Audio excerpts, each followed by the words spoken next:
हरे कृष्णा। तो श्लोक है भगवद गीता आज का 2.59। विषया विनिवर्तन्ते निरारस्य देहिना रस्यवर्जम रसोप्यस्य परम दृष्टा निर्वर्तन्ते। तो इसका ट्रांसलेशन है, देहधारी जीव इंद्र भोग से भले ही निवृत्त हो जाए पर उसमें इंद्र भोगों की इच्छा बनी रहती है, लेकिन उत्तम रस के अनुभव होने से ऐसे कार्यों को बंद करने पर वह भक्ति में स्थिर हो जाता है। तो ये प्रभु, ये बहुत खतरनाक श्लोक है। ठीक है, मैं ये बोल सकता था कि बहुत गहरा श्लोक है या बहुत ज्ञान भरा श्लोक है, पर मैं बोल रहा हूँ कि बहुत खतरनाक श्लोक है। क्यों? क्योंकि इसमें क्या बोला जा रहा है,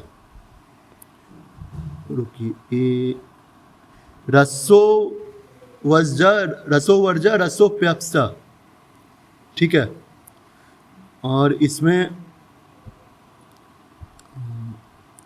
भगवान ये बोल रहे हैं कि वो रस के नहीं, उत्तम रस के अनुभव होने से ऐसे कार्यों को बंद करने पर वो भक्ति में स्थिर हो जाता है। अब क्या है ना कि अब इसका तात्पर्य पढ़िए, जब तक कोई अध्यात्म को प्राप्त ना हो जाए तब तक इंद्रिय भोग से विरक्त होना असंभव है।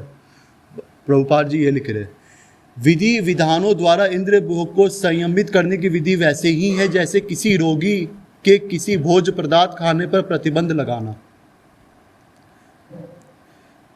किंतु इससे रोगी की ना तो भोजन के प्रति रुचि समाप्त होती है और न वह ऐसा प्रतिबंध लगाया जाना चाहता है। उसी प्रकार अल्पज्ञानी व्यक्तियों के लिए इंद्र संयम के लिए अष्टांग योग जैसे विधि की सृष्टि की जाती है, जिसमें यम नियम आसन प्राणायाम प्रत्याहार धारणा ध्यान आदि सम्मिलित है। किंतु जिसने कृष्ण भावनामृत के पथ पर प्रगति करने के क्रम में परमेश्वर कृष्ण के सौंदर्य का रसा आस्वादन कर लिया है, उसे जड़ भौतिक वस्तुओं में कोई रुचि नहीं रह जाती। अतः आध्यात्मिक जीवन में ये सारे प्रतिबंध अल्पज्ञानी नव दीक्षितों के लिए है। ऐसी प्रतिबंध अभी तभी तक ठीक है जब तक कृष्ण भावनामृत में रुचि जागृत नहीं हो जाती है, और जब वास्तव में रुचि जाग जाती है तो मनुष्य में स्वतः ऐसे वस्तुओं के प्रति अरुचि उत्पन्न हो जाती है। ये श्लोक ये बता रहा है कि भगवान रस के सागर है। ठीक है, अब क्या होता है कि ये बहुत कॉमन सा ये बोला जाता है कि जैसे मैंने एक कभी पहले लेक्चर में बताया था कि अगर हम किसी को इंद्रिय भोग करने से रोके, ठीक है, हम बोले कि इंद्रिय भोग मत करो, तो वो तो बोलेगा कि मेरी में तो इच्छा रह गई है। ठीक है, आप इच्छा का दबा रहे हो, सप्रेस कर रहे हो, तो उससे क्या होगा, और खाने की इच्छा होगी। मान लीजिए आज एकादशी मैंने रख लिया, तो कल जब एकादशी तोड़ूंगा तो मेरा लक्ष्य क्या होगा कि आज का भी कोटा खाऊं और कल का भी कोटा खाऊं। शरीर कमजोर हो चुका है, ज़्यादा से ज़्यादा उसके भरपाई करने जाए, तो नास्तिकों का यह तर्क होता है। ठीक है, लेकिन भगवान बोले उत्तम रस के अनुभव होने से ऐसे कार्यों को बंद करने पर वो भक्ति में स्थिर हो जाता है। ये श्लोक रागानुगा भक्ति की बात कर रहा है।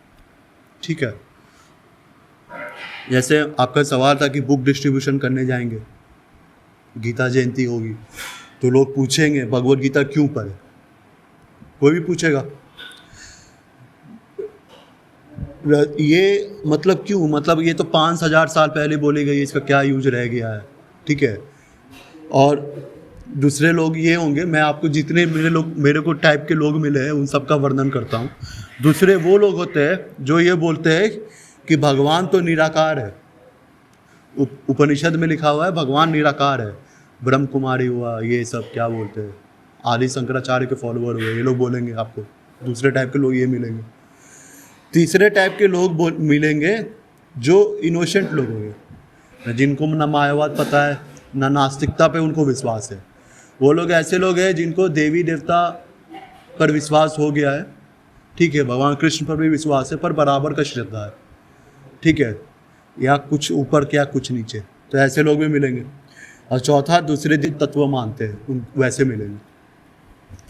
तो जो नास्तिक है वो बोलेगा कि भाई क्या जीवन में पड़ गए हो, भगवान की भक्ति कर रहे हो, बाहर जाओ एंजॉय करो, ठीक है, ये बोलेंगे। अब देखिए एंजॉय करने पर क्या होता है, जैसे मैं मान लीजिए कोई खाना बना है, प्रसाद बना है, और ढाबा में मान लीजिए आप जाके खा रहे हो, वो जैसे भोगी प्रसाद पाएगा, या प्रसाद तो नहीं पाएगा, खाना ही खाएगा।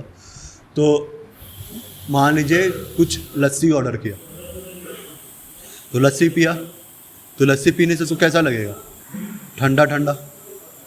खाना खाया, मान लीजिए उसमें मिर्च ज़्यादा है तो तीता लगेगा। तो इसमें क्या होता है कि एक बार में एक ही जैसा फीलिंग आ रहा है मेरे में। अगर मैं आइडियल केस मान के चलूँ कि एक बार में लस्सी पी रहा है, तो एक बार में उसको कैसा स्वाद आ रहा है, ठंडा।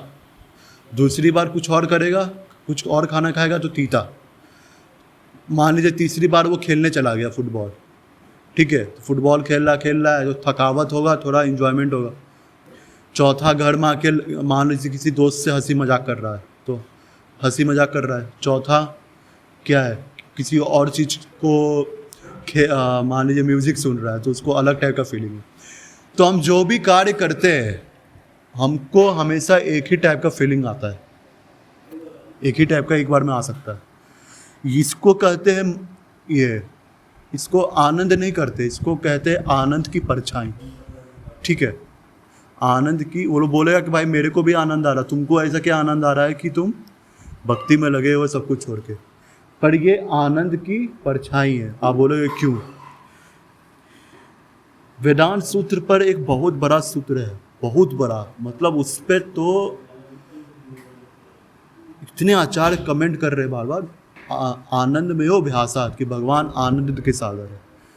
तो उसका जो अंदरूनी मतलब है, ये भगवद गीता का श्लोक यही बता रहा है कि रसो वर्जा रसो पश्य, कि भगवान जो है रस के सागर है।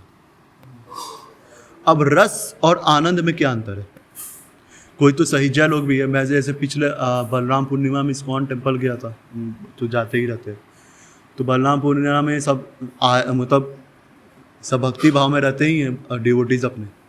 अब कुछ मंडलियाँ भी थी वृंदावन वाली, वो अलग राग गा रही थी, ठीक है, मतलब समझते हो उनका अलग राग कैसे होता है, वैसा गा रही थी। उनको देख के लगेगा कि बहुत ज़्यादा रस आ रहा है, उनको देख के लगेगा।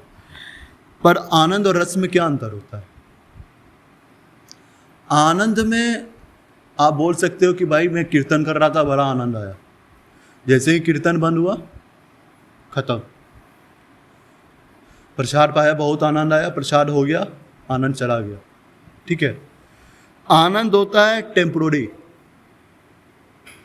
आया चला गया, विषय वस्तु पर निर्भर है जिससे आप आनंद ले रहे हो।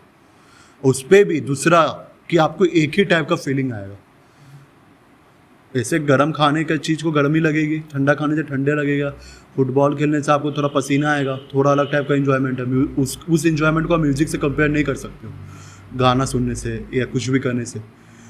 पर जो रस होता है उसमें क्या होता है कि हम जब रस आस्वादन, कोई बोलता मैं रस आस्वादन कर रहा हूँ, तो उसका मतलब ये होता है कि उसमें हर टाइप की इमोशन एक साथ बहती है।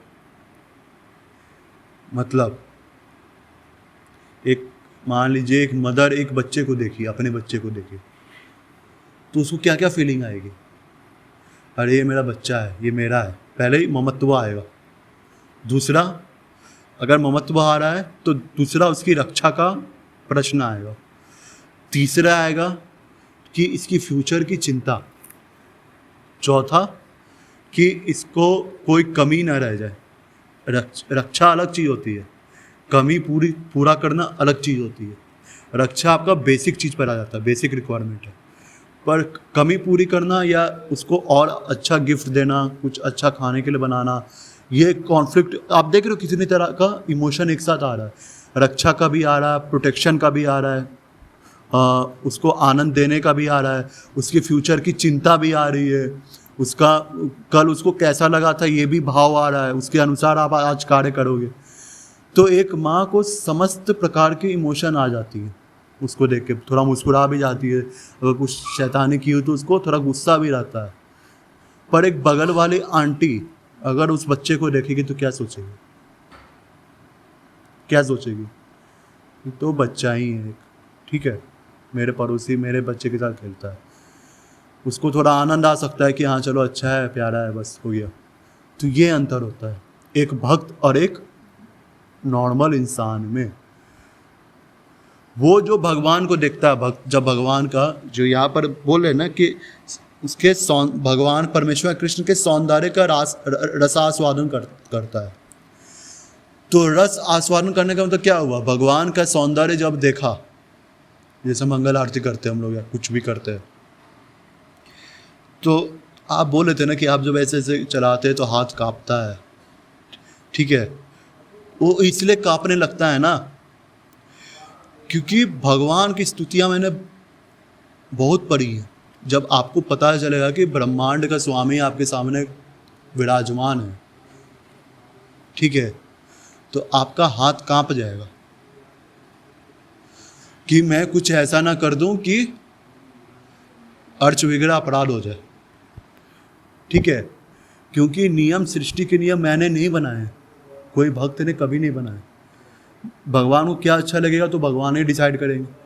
अब भगवान को क्या अच्छा लगेगा, अभी तो उनसे मेरा कांटेक्ट नहीं है। यही प्रभुपाद पॉइंट ला रहे हैं कि यहाँ तो लिखा हुआ है, लेकिन उत्तम रस के अनुभव होने से ऐसे कार्यों को बंद करने पर वो भक्ति में स्थिर हो जाता है, पर ऐसा होगा नहीं, इनिशियल स्टेज में ऐसा नहीं होगा।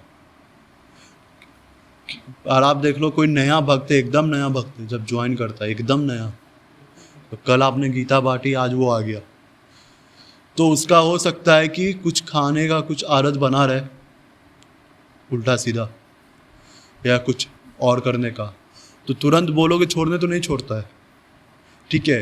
धीरे धीरे धीरे धीरे करते करते करते करते जब उसको भगवान के प्रति थोड़ा इमोशन डेवलप होने लगता है, ठीक है, रागा नुगा पे नहीं किया है, वो वैदिक भक्ति कर रहा है। वैदिक भक्ति मतलब क्या हुआ, जो प्रभुपाद बोल रहे, जिसमें अष्टांग योग का उन्होंने बोला, जिसमें यम नियम आसन प्राणायाम, अष्टांग योग का जो एक कंसेप्ट है वो वैदिक भक्ति का कंसेप्ट है, ठीक है। हम लोग भी क्या करते हैं, यम नियम पालन करते हैं। नियम क्या पालन करते हैं हम लोग, 4 नियम पालन करते हैं, और भी नियम पालन करते हैं, जैसे सुबह उठना, प्रसाद पाना, ये भी नियम है।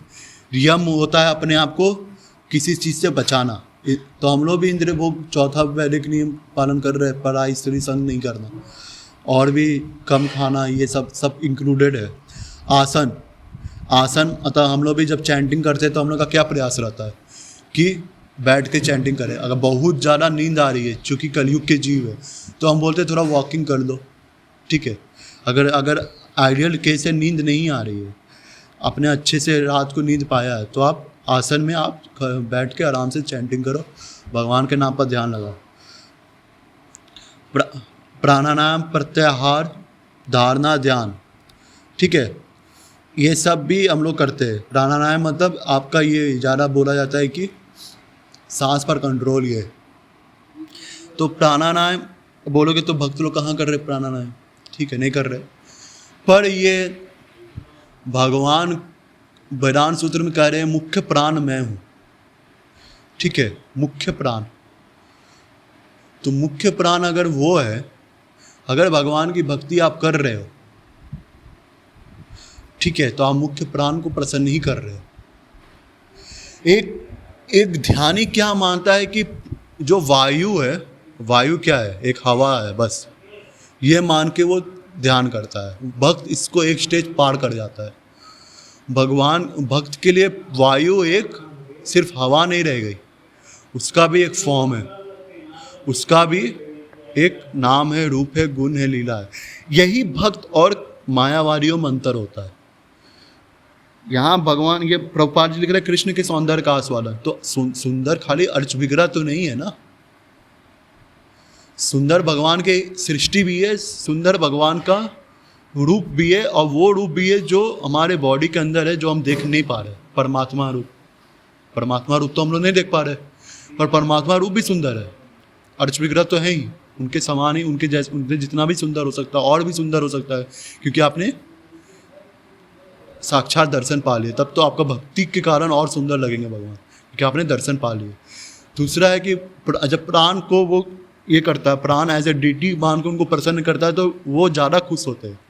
अगर मैं आपकी मैं आपसे दोस्ती इसलिए करूं कि आप मुझे 5,000 रुपया दे सकते हो, और मैं आपसे दोस्ती इसलिए करूं क्योंकि मुझे सिर्फ आपसे दोस्ती करनी है, तो आप किसको अच्छा मानोगे? सेकंड वाले को मानोगे ना। तो योगी ध्यानी ये क्या करते हैं, भगवान से दोस्ती इसलिए करते हैं क्योंकि उनको मुक्ति चाहिए। सिर्फ हवा मान के योग कर रहे हैं। पतंजलि योग सूत्र पढ़ लिया, उसमें लिखा हुआ है तो पढ़ के योग मार रहे हैं, पर भक्त नहीं करते हैं। भक्त जो प्राणायाम करते हैं मुख्य प्राण को प्रसन्न करके, है ना। जब भगवान प्रसन्न हो गए तो वो सब कुछ खुद ही करते हैं। और आप बोलोगे कि नहीं ये तो आप घुसा रहे हो, ये चीज़ अपना भेड़ रहे हो, कोई बोल सकता है। प्राणायाम मतलब यही होता है, जो आसन बताए गए वो जो बताए गए वो होता है।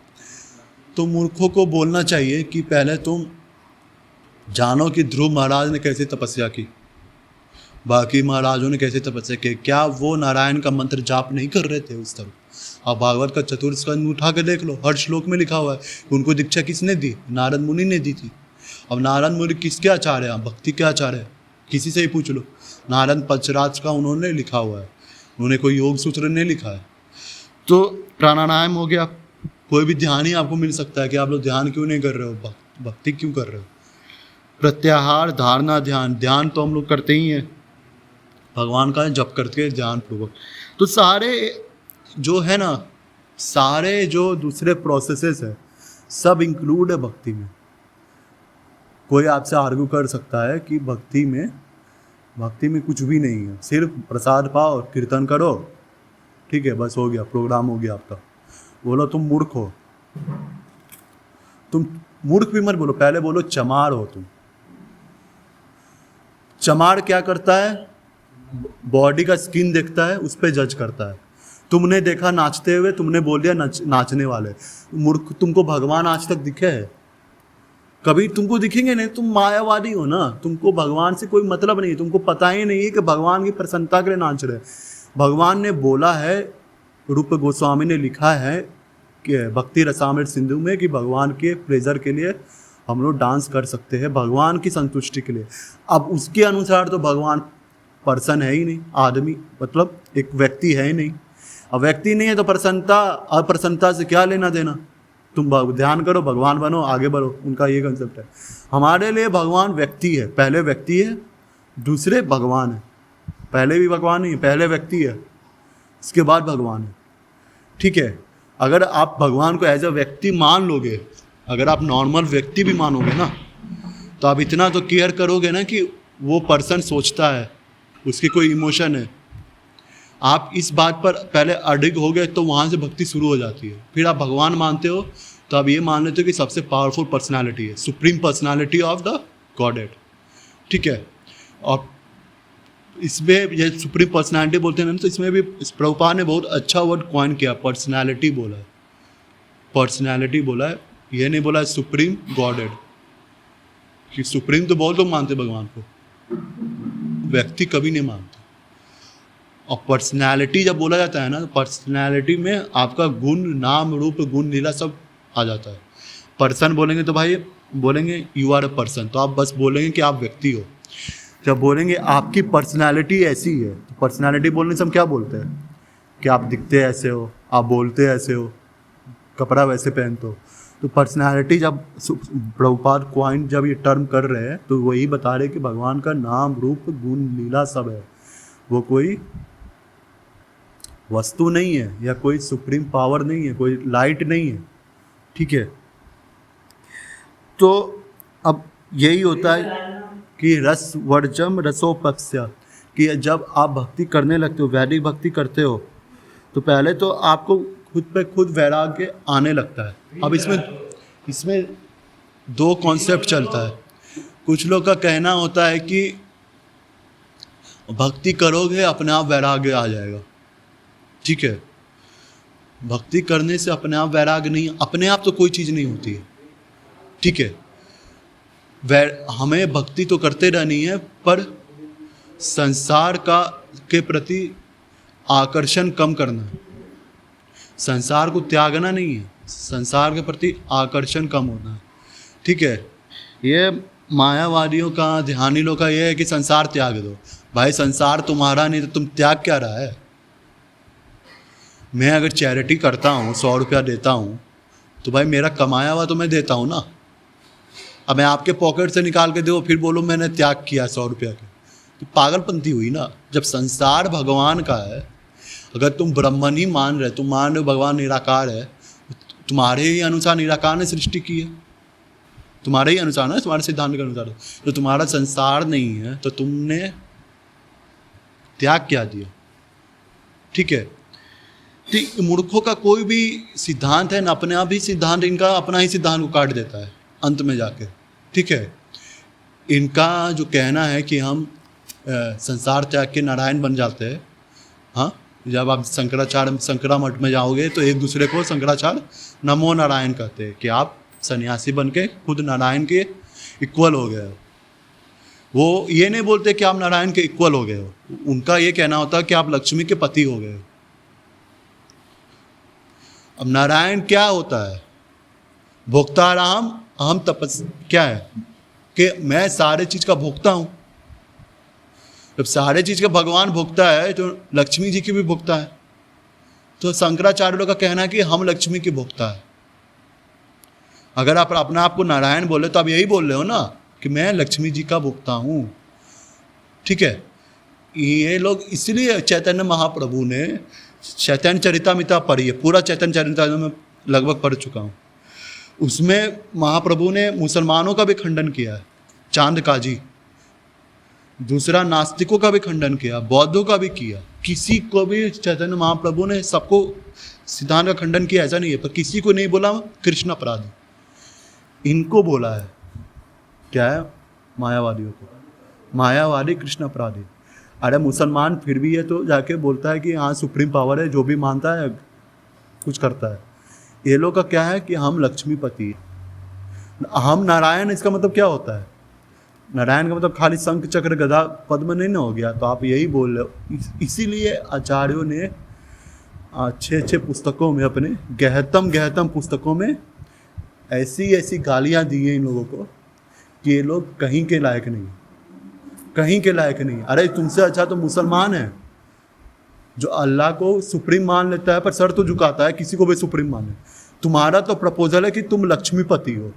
जब खुद को नारायण बोल रहे हो तो तुम लक्ष्मीपति हो। लक्ष्मी किसकी पत्नी है? नारायण की है। तो तुम नारायण हो, नमो नारायण। सन्यासी बन के, सन्यास लोग क्यों त्याग ये लेता है? संसार से विरक्त हो गए, स्त्री को त्याग दिया। एक नॉर्मल ब्रह्मचारी बनता तो इसका मतलब क्या समझा जाता है कि सेक्सुअल लाइफ उसने छोड़ दिया सब कुछ। इनका क्या कहना है कि सन्यासी बनने के बाद नारायण बन जाते हो कि अब क्या है, अब प्रकृति की सारी स्त्रियों को मैंने छोड़ दिया, अब मैं लक्ष्मी का भोग करूंगा। आप समझ रहे हो इसकी गहराई क्या है? इसकी गहराई क्या है आप समझ रहे हो? इसलिए मेरे को इसलिए भगवद गीता कोई भी श्लोक पढ़ता हूं ना, अपने आप स्पॉन्टेनियस से गालियां निकलने लगती है। मैं चाह के भी नहीं कंट्रोल कर सकता। ऐसा नहीं कि मैं जानबूझ के बोल रहा हूं, निकलने लगती है इनके प्रति गालियां, क्योंकि इनका अपराध इतना बड़ा है। तो भगवान क्या बोले कि रस का, यही कल जो ऊपर लेक्चर हो रहा था हमारे प्रोग्राम में, यही बोला था फल्गु वैराग्य और रियल वैराग्य जो प्रभु समझा रहे थे, उसकी गहराई यही है। उस श्लोक की 2.61 वो बता रहे थे, मैं 2.59 बता रहा हूँ इस चीज़ की। फल्गु वैराग और युक्त वैराग हम लोग का कॉन्सेप्ट है, भक्ति सिद्धांत सरस्वती ठाकुर जी का। फल्गुन वैराग उन लोग का है कि साहब अब मैंने स्त्रियों को त्याग दिया, संसार की स्त्रियों को, अब मैं लक्ष्मीपति हूँ, नारायण हूँ। नारायण का पहला डेफिनेशन यही है कि लक्ष्मीपति। आप बोलोगे लक्ष्मीपति क्यों है? लक्ष्मी क्या है? लक्ष्मी से ही सारा, लक्ष्मी ही की सारे रूप है ना प्रकृति। सृष्टा वही है ना, भगवान दृष्टिपात करते हैं तो सृष्टि होता है। तो भगवान का डेफिनेशन पहला क्या है कि वो सृष्टि करता है। आप लक्ष्मीपति अपने आप के बोल रहे हो तो अपने आप को सृष्टि करता बोल रहे हो। ठीक है, इसीलिए गालियां दी हैं हमारे आचार्यों ने। प्रभुपाद के हर परपट में मायावादियों को गाली दी गई है, इसीलिए दी गई है। ये हमारा कोई बैड नहीं है उनसे, या बोलने में मजा नहीं आता। तुमने अपराध ही ऐसा कर दिया है ना कि तुमको गालियां मिलेगी, और तुम इसी के लायक हो, इसी के तुम लायक हो। इसलिए मैं बंद करना चाहूँगा क्योंकि श्लोक का गहराई बहुत ज़्यादा है। अंत में मैं बताना चाहूँगा जो एक लाइन बस, रसो वर्जा रसो पप्स्य, ये तैत्तरीय उपनिषद का सेकंड चैप्टर या सेकंड कैंटो बोल लो, 7वां सेक्शन और पहला श्लोक बोलता है 2.7.1, रसो वैसा, जो भगवान है वो रस के सागर है। ये उपनिषद बोल रही है। भगवान क्या बोल रहे हैं? रसो वर्जा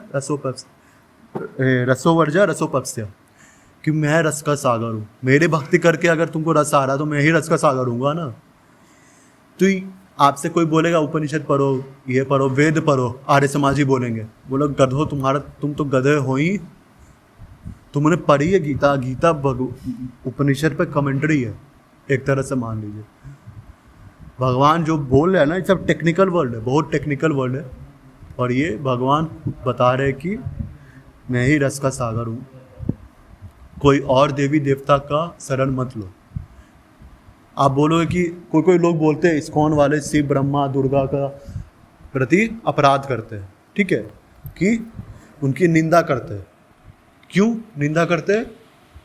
क्योंकि उनको अपने समान नहीं मानते ये, ठीक है। पंच देवी देवता उपासना जो मायावादियों का कंसेप्ट है या शैवों का कंसेप्ट है, शिव जी सुप्रीम है। हम लोग क्यों ऐसा बोलते हैं कि भाई तुम कर लो भक्ति, हमको उसको कोई दिक्कत नहीं है, पर तुमको रस नहीं मिलेगा।